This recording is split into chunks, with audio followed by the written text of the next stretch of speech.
एक गांव में रमेश और सुरेश नाम के दो दोस्त रहते थे। दोनों की दोस्ती बहुत पुरानी और अच्छी थी। दोनों के पास कुछ काम नहीं था, तो पैसे कमाने के लिए दोनों ने अलग अलग दुकान खोल ली। हाँ, हमारे पास अभी तो कोई काम नहीं है।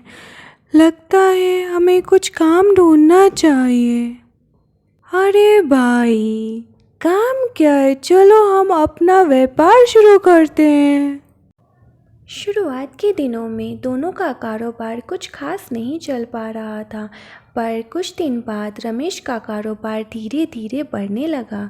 एक बार की बात है, रमेश को कारोबार के सिलसिले में गांव से शहर जाना पड़ा और उसने अपने लोहे का तराजू अपने दोस्त सुरेश के पास रखने का फैसला किया। राम राम दोस्त, कैसे हो?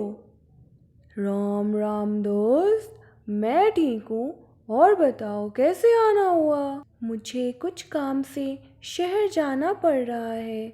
मेरे वापस आने तक तुम मेरे लोहे के तराजू अपने पास संभाल के रखना। ये लोहे का तराजू मेरे लिए बहुत लकी है। इससे मेरा कारोबार काफ़ी अच्छा चल रहा है। ठीक है दोस्त, तुम निश्चिंत रहो, मैं इसे अपने पास संभाल के रखूंगा।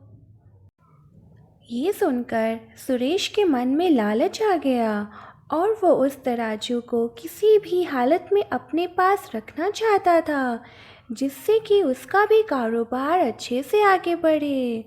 इसलिए उसने तराजू को छुपा दिया और जब रमेश शहर से वापस अपने गांव आता है तो उसने सुरेश से पूछा। राम राम दोस्त, कैसे हो? राम राम, मैं ठीक हूँ। लगता है तुम शहर से आ गए। और कहो, कैसे आना हुआ मेरी दुकान पर?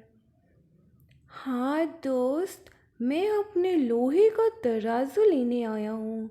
मुझे उसकी ज़रूरत है। अरे वो लोहे का तराजू, मैं उसका ध्यान नहीं रख पाया और चूहे उसे खा गए।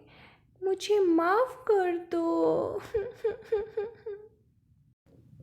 रमेश ये सुन के समझ गया कि सुरेश उससे झूठ बोल रहा है और वो घर चला गया।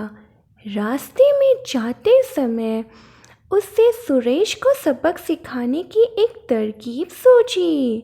कुछ दिन बीत गए थे, तभी रमेश ने सुरेश के बेटे को अपने घर खाने पे निमंत्रण देने सुरेश के घर पहुंचा। राम राम दोस्त, कैसे हो? राम राम दोस्त, मैं ठीक हूँ। और बताओ, कैसे आना हुआ? मैं सोनू को खाने का निमंत्रण देने आया हूँ। आज शाम को मेरे घर पे मेरे बेटे की जन्मदिन की पार्टी है।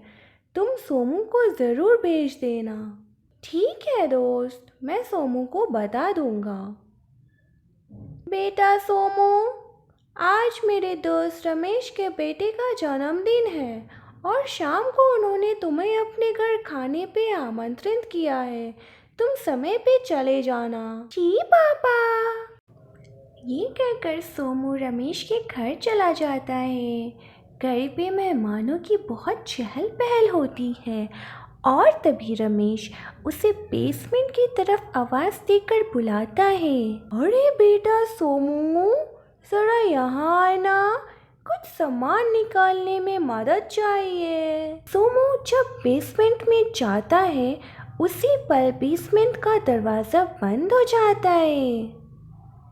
बचाओ बचाओ, मुझे यहाँ से निकालो, ये दरवाज़ा बंद हो गया है। सोमू बेटा, घबराओ मत, दरवाज़ा जैम होने के कारण नहीं खुल रहा है। मैं तुम्हें जल्दी बाहर निकाल दूंगा, मुझे थोड़ा समय दे दो। ये सुनकर सोमू की जान में जान आ जाती है और वो रमेश का इंतज़ार करने लगता है। उसी वक्त सुरेश अपने बेटे को लेने रमेश के घर आता है और बोलता है। अरे दोस्त, मैं बेटे को लेने आया हूँ। कहाँ है वो? दिखाई नहीं दे रहा। तुम्हारे बेटे को चिड़िया उठा के अपने साथ ले गई। सुरेश समझ गया कि रमेश झूठ बोल रहा है। तुम झूठ बोल रहे हो? भला मेरे 6 साल के बेटे को चिड़िया कैसे लेके जा सकती है? तुमने मेरे बेटे को छुपा के कहीं रखा है। जब एक लोहे की तराजू को चूहा खा सकता है, फिर तुम्हारे बेटे को चिड़िया क्यों नहीं उठा के लेके जा सकती है? रमेश की ये बात सुनकर सुरेश को अपनी गलती समझ में आई और उसने रमेश का लोहे का तराजू वापस कर दिया। तभी रमेश ने भी सुरेश के बेटे को बेसमेंट से निकाल के घर जाने को बोला। इस कहानी से ये सीख मिलती है कि हमें कभी भी लालच नहीं करनी चाहिए और दूसरों की कामयाबी से नहीं चलना चाहिए और खुद मेहनत करनी चाहिए।